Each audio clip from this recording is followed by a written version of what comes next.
Hi everybody, welcome to Champion Trading. We're doing a quick trial here. I wanted to share this with you. This is a Silverson FM30 flash blender. Uses an APV feed pump to draw product from your source, passing it through the Silverson mixer, and as it goes through, the hopper will contain powder or dry ingredients to be introduced. I just want to show you, we're running at full capacity right now. And you can hear the suction. Very similar to what you get from a good shop vac.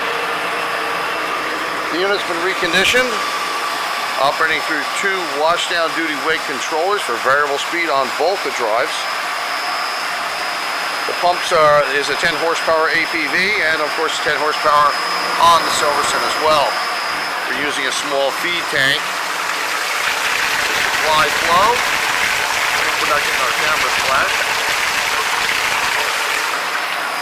Really a nice little unit. We have another one of these in stock should you be interested. You can offer that recondition, but they're both in good running condition as they sit as regardless.